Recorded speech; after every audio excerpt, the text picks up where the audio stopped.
संत मिलन को जाइए तजी मान मोह अभिमान। ज्यों ज्यों आगे पाव बढ़े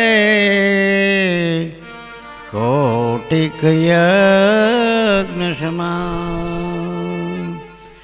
संत ने मळवू, भगवान ने मळवू, भगवानना दर्शन करवा आ बधुं एमने प्राप्त न थाय। क्यारे थाय? दया धर्म का मूल है, पाप का मूल अभिमान। तुलसी दया न छोड़िए जब लग घट में होई प्राण।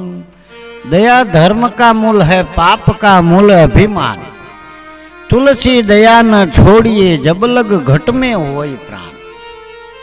ज्यां सुधी मनुष्य पापी होय त्यां सुधी एने दर्शन थाता नथी। तो पापनुं मूळ क्या छे? पापनुं मूळ छे अभिमान।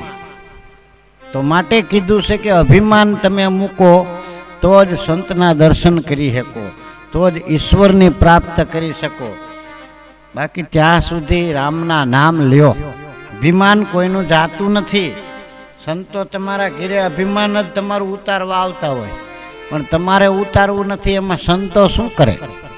गुरु शुं करे? अभिमान तमारी अंदर छे અને એ ઉત્પન્ન થયા પછી મરતું નથી। ઠેઠ મરે ત્યાં સુધી હું એમ થોડો કરતો હોય તો ભોગય, તારો પ્રશ્ન હે।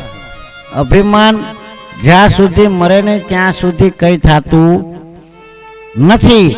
તો આવો એક માણસ સંત પાસે ગયો અને સંતની ઝૂંપડીએ જઈ અને કીધું કે મારે बापू तमारी पासे कंठी बांधवी छे अने मने भगवानना दर्शन करावो।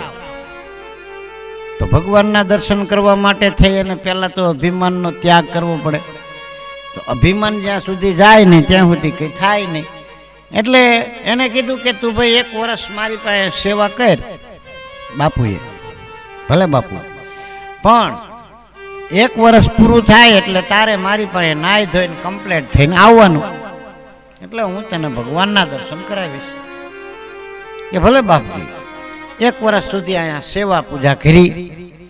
આશ્રમ વાળે બીજા વાળવા વાળા માણસો હોય આશ્રમમાં સેવા કરે।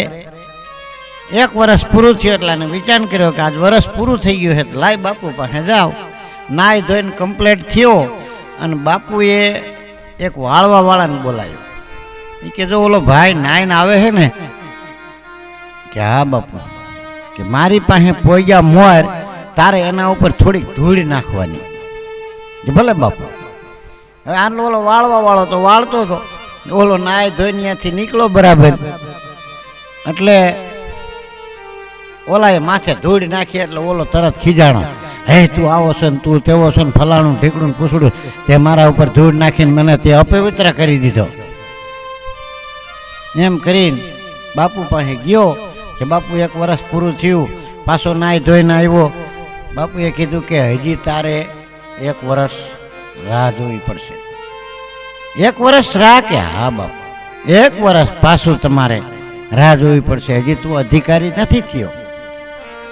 ભલે બાપુ। બીજું વર્ષ થયું, બીજા વર્ષે પણ વર્ષ પૂરું થયું એટલે પેલો જે વ્યક્તિ હતો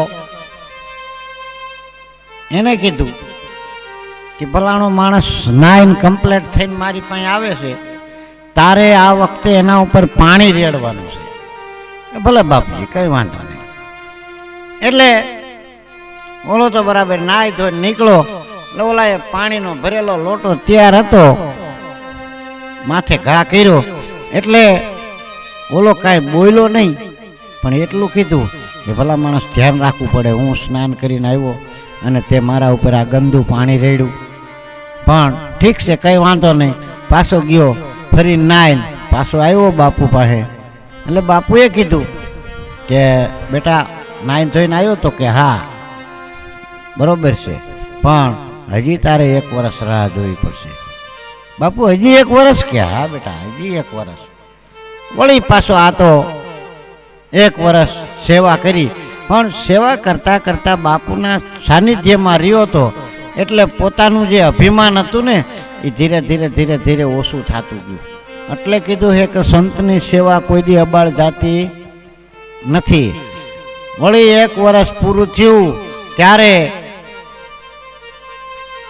પાછું નાહી ધોઈને કમ્પ્લીટ થઈને જ્યાં આવવાની તૈયારી કરી ત્યારે ઓલા ભાઈને કીધું કે હવે તારે એના ઉપર ગંગાજળ પાણી રેડવાનું છે, ગંગાજળનો છટકાર કરવાનો છે.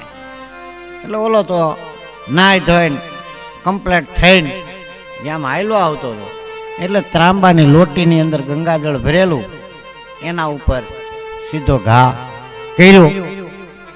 ઘા કર્યો એટલે પેલો પગે લાગ્યો કે ભાઈ તે મને પવિત્ર કરી દીધો.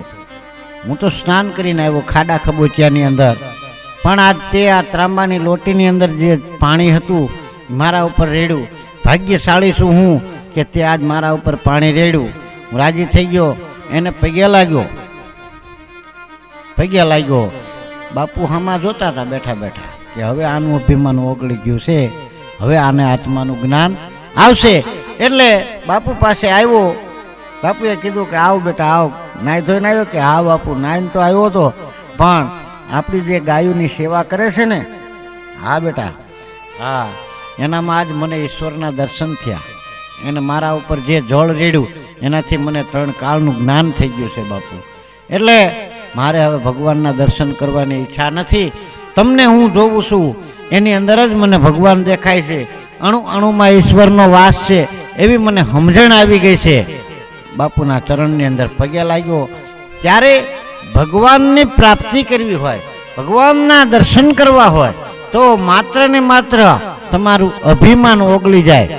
એટલે તમે દરેક મનુષ્યની અંદર ઈશ્વરનો વાસ છે, એની અંદર જે આત્મા બેઠો છે પરમાત્મા, એ આત્મા તો બધાયનો હોય જ, પણ પરમ કાર્ય કરો એટલે એને પરમાત્મા કહેવાયા. અને પરમાત્મા એટલે બીજું કોઈ નહીં પણ સાક્ષાત જે ઈશ્વર આપણી અંદર જે બધું હલાવી રહ્યો છે.